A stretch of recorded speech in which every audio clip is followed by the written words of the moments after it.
So yesterday I realized that I've been finding out, I've just been scrolling.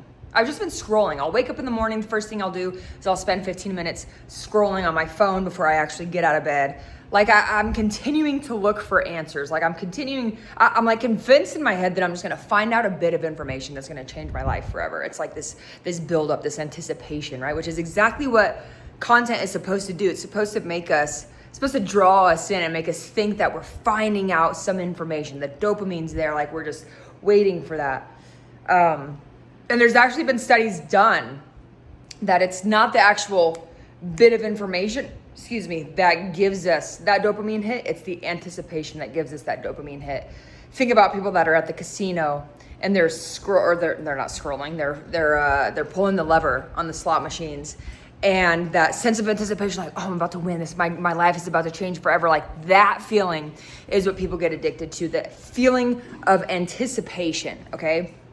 It makes sense. It's part of the game. It's part of just how social media works. So I've been scrolling a lot. And a couple months ago, I did a 30-day detox with my coach. I hired a new business mentor. And the first thing he has people do for the first 30 days that they're in there is they do a dopamine detox, essentially. And that includes not scrolling, okay? So imagine as somebody who has time off during the week, what am I doing? Well, the first week, everything was really clean in my house. I cleaned everything. I went through boxes. I organized things. The second week, I noticed I was reading a lot. So overall, the 30-day detox was awesome. And it was hard, but I just found other things to do in the meantime. I was bored, and that just meant that I was doing things that, weren't distracting me anymore. So if I'm sitting at home, it's like, okay, I'm gonna read this book that I've been wanting to read. I'm gonna clean my house. I'm gonna go on a walk. I'm gonna, go to the gym. And it was great. I was glad to be back to normal afterwards though, because it included a lot more than just no scrolling, no caffeine, no music, like just a lot of different things. And I was glad to finally be able to start listening to music again, have a cup of coffee again. It was nice. But I've noticed that I've been scrolling a lot again. I've been on my phone first thing in the morning looking for these answers that ultimately exist within me at the end of the day, because I know every time I've had a pivotal moment in my life, it's been a self-realization. It's never been an outside realization. It's been me sitting with myself and being like, oh shit, like this is what I've been looking for, and realizing that the answer is within me and sitting with myself. So this morning I decided, you know what, I'm gonna start getting back into journaling, just organizing my thoughts, sitting with myself, even if it doesn't mean meditation, but just sit with myself outside, no distractions, and just write like a page or two. Doesn't have to be anything crazy, but just write whatever comes to mind. It could literally be like, I'm sitting on my patio. I think that's actually part of what I wrote was, I'm sitting on my patio right now and there's a bird's nest up there, okay? Which is what I'm gonna get into right now, is that I'm sitting on my patio, I look up, there's a bird in the bird's nest. I have a little ledge and it's a raised ceiling. It's like a raised ceiling patio, so I can't reach up there. I'd have to call maintenance and have them come out to get this bird's nest out from up there. They were here last year. And every day when I would go out to the patio, I would see a pile of shit underneath where their nest is. Okay? Can't take the nest down. The bird is having babies. Can't do it. So, end of summer comes. Clean up the mess, clean up all the bird poop, and the birds leave. Wonderful. I knew that I needed to get the nest taken down, and I didn't do it. They're back. It's getting nice out. I come out there the other day, I look up, and I just see a fucking bird just looking over the edge at me like that. I was like, damn it, they've already made it a home. I can't take it down. I wouldn't feel good about taking it down knowing that they've made it a home again, okay? So, I was venting after I saw that to one of my friends, and I was like, yeah, so they're up there again. That sucks, because they're gonna shit bird shit all over my patio again. And it's going to make me sitting on the patio unpleasant. because honestly, it's right in front of my door. Like you open my patio door and it's right there on the left. So I was telling my friend about one of this. Damn, that sucks. I should have taken it down when I needed to get it taken down, whatever. Okay. And she was like, you could just put puppy pads down. And I was thinking, like, I could just put puppy pads down, actually, now that you mention it. Like, it'd be really easy to clean up. Put a puppy pad down every week or so, change the puppy pad. I have a clean patio, okay? And I don't have to get like in there to get it off like I was doing last summer. And that made me realize that what I was doing was overcomplicating a very simple problem. I was making a bird's nest, a bird shitting on my patio, which is like, it is kind of gross, I'm not gonna lie, but I was making that such a much bigger problem than what it needed to be. It didn't need to be a big problem. Puppy pads on the and then at the end of the summer, I can get the nest taken down, okay? Easy. But what we like to do is we like to overcomplicate everything. We like to have things to think about. It's crazy. I was listening to this Alan Watts. If you guys don't know who that is, he was like a philosopher. I think he was more popular in like the 60s and 70s, but he was like a British guy, and he taught people so much about spirituality and the universe and all of those. If you don't know who he is, look up Alan Watts on YouTube and find like a 5 or 10 minute video. It's actually mind blowing. He's been pivotal in my spiritual growth. Like when I first started really trying to explore my spirituality, he was pivotal in the progress that I made. Highly recommend Alan Watts.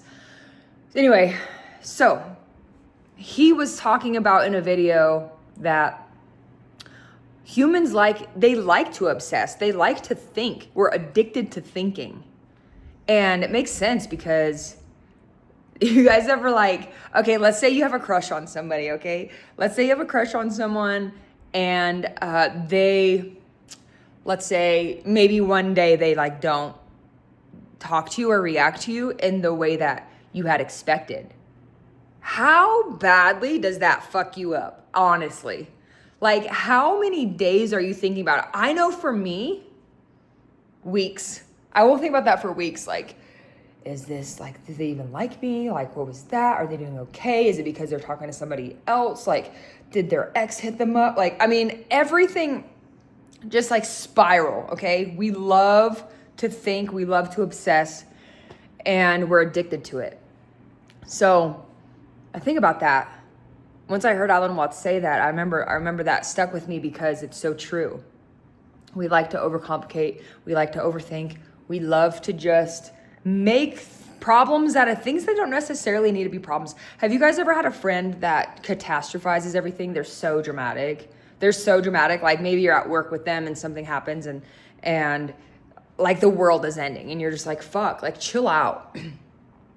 I think we all kind of do that on a level, maybe not to the level that they do it, but you wake up a little late and you're like, fuck, I can't go to the gym now. God damn it. Like I missed my alarm. Like, and the day is ruined because you slept like 30 minutes late or an hour late. And now you can't do anything that you planned on doing because of that.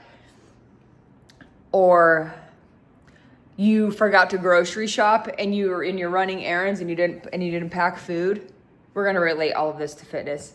And you didn't pack food, so you're like, oh, I didn't pack food, I guess I have to go eat out. And then when you go eat out, it's like you're getting fried chicken, Chick-fil-A, Taco Bell, things that do not align with your fitness goals. You're just using the small problem and you're looking for a complex solution. It has to be harder than that, right? Because if it was easy, we would all do it.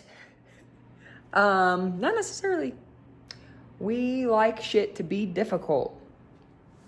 And I'm guilty of it too. You know, in the beginning of my fitness journey, I would try to eat a certain way. I would try to eat like the bodybuilders, you know, the cream of rice, like the nasty shit. You guys know what I'm talking about. Like the bodybuilders, they're eating like unseasoned chicken breast, like boiled chicken breast and plain white rice. I would try to eat like that, and I wouldn't be able to eat like that, and I would fall off, because I was trying to make a complex solution, a complicated solution to a very simple problem. The simple solution was to just cook at home more, if I could, eat high protein, eliminate the sauces and the fried foods, limit my alcohol intake, don't drink soda or juice. Really simple things that I can implement in my day to day. And I was making it so overcomplicated, like, no, it has to be this kind of chicken, this kind of boiled chicken, this kind of white rice, and I have to eat like that, and obsessing about doing that when the solution was so simple and it was right in front of me. So I wanted to share that with you guys because I know a lot of you are probably on some sort of personal development journey, fitness journey, weight loss journey, personal growth journey, anything that you're doing to just better yourself, which is awesome. Props to you, because there are a lot of people out there that refuse to look at themselves, okay? And if you're here watching this video, I'm proud of you, because a lot of people won't sit down and look in the mirror and be honest with themselves. So if you're here, keep doing what you're doing. Don't give up. Take it one day at a time. You're going to have days where you feel like shit. Maybe you don't do anything you're supposed to do. Maybe you text your ex when you promised you wouldn't, whatever. Maybe you eat the donuts again, or whatever your thing is. And all you can do is get back up, okay? Don't ever let those moments prevent you from actually trying and actually pursuing your bigger goals, because you'll get there eventually, one step in front of the other. It's a marathon, not a sprint. So if you have to sit down and rest in the middle of the marathon, take a day or two and then get back to it, do it. But whatever you do, don't stop. Don't give up. Don't give up on yourself. You're worth having the happiness and enjoyment in life that you want, okay? You just got to be patient and keep working on yourself. Anyway, we like to make I forget what I was talking about, but we like to make these solutions much more complicated than they need to be, when you just got to show up. You just got to continue showing up. And if, like I was saying, if you are on a personal development journey, if you're trying to do more for yourself, keep things simple. Just keep them simple. It's not that deep. Just do what you got to do for you. That's going to get you closer to your goals. Find the simple solutions. Try to let your mind relax. Get outside if you need to get outside. Get off of your phone. Go watch a movie. Go walk your dogs. Go sit in a hammock in a tree. Do some cool shit. Experience life. And stop overcomplicating everything. It's not... The more you do that, the longer it's going to be for you to get to your goals, because you're constantly going to be experiencing analysis paralysis. And that doesn't help you. I feel it sometimes too, I'm not gonna lie. Sometimes I'll just be so in my head that I'm like, what do I even do next? But you get to a point where you're just like, all right, I know I got these couple of things that I need to do. Simple solution to a simple problem. Don't let this shit ruin your day. Don't be so overwhelmed by life, okay? I hope this helps. And if you guys have any questions at all and want to chat, if you want to start a fitness journey, weight loss journey, hit me up on Instagram at dianarauer.fit. I'll put it in the description below just so that you guys can see it. And yeah, I'll see you guys in the next video. Bye.